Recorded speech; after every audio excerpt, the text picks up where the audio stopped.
It doesn't matter what religion you are. It doesn't matter what your spiritual denomination. It doesn't matter who you are. It doesn't matter what culture you belong to. Divinity, the divine, will manifest in many forms. Who's to say all the divinity that has manifested in the various religions are not from the same source? Who's to say that?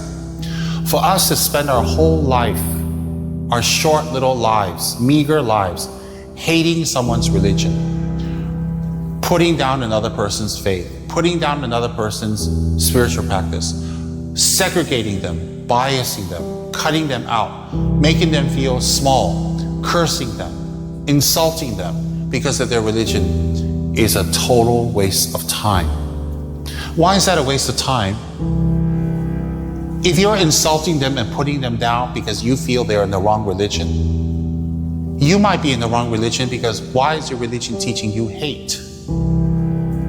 Why is your religion teaching you to hate a person of a different religion? All religions must teach the person to have tolerance, compassion, and kindness. And that's not tolerance, compassion, and kindness toward people of the same faith. That's to all living beings on this planet. So if another person is your same faith, you can eat with them, you can associate with them, you can be their friend, you can be close to them. That's good. If another person is of a different faith, a different spiritual path, or no spiritual path, you can't eat with them. You can't sit with them. You can't share things with them. And you find that their faith is wrong and yours is right, then you are wrong. Why are you wrong? Because we can debate until the end of time whose religion is correct, who is wrong. Nobody's going to come out the winner. No one. So therefore, for someone to hate, dislike, criticize, and put down another person's religion is the recipe and the road and the journey to disaster. Disaster of anger, disharmony, and eventually violence and wars. So what we need to do in the 21st century is to stop criticizing other people's spiritual path and their spirituality, and to stop debating whose God is correct, whose God is right, whose God is wrong, to stop talking about whose religion is correct, whose religion is wrong. You know what?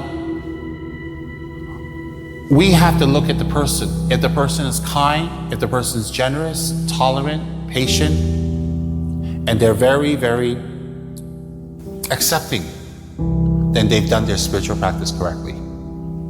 If they're not those things and they criticize other people's religion, it shows they're not practicing their religion correctly. I'm not here to tell you or anyone which religion is the best, which is wrong, which is right, because there's no such thing in my mind. I'm here to tell you we're here on this small little planet and we have to live together and we have to get along. So if we're using religion to express our hatred, to express our insecurity, to express our prejudice and bias, that's not what religion is for.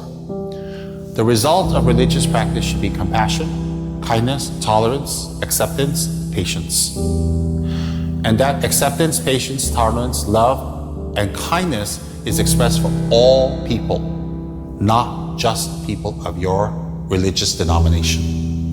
That's very, very important. So, divinity is one, is the same. It's just emanating in many faces around the world.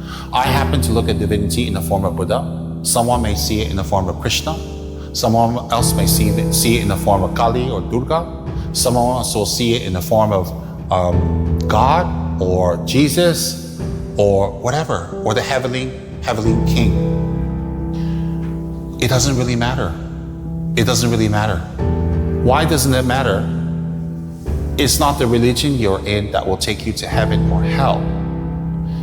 It is your state of mind and how much hatred or lack of hatred you have. Be the peacemaker. Be the one that spreads tolerance. Be the one that spreads compassion.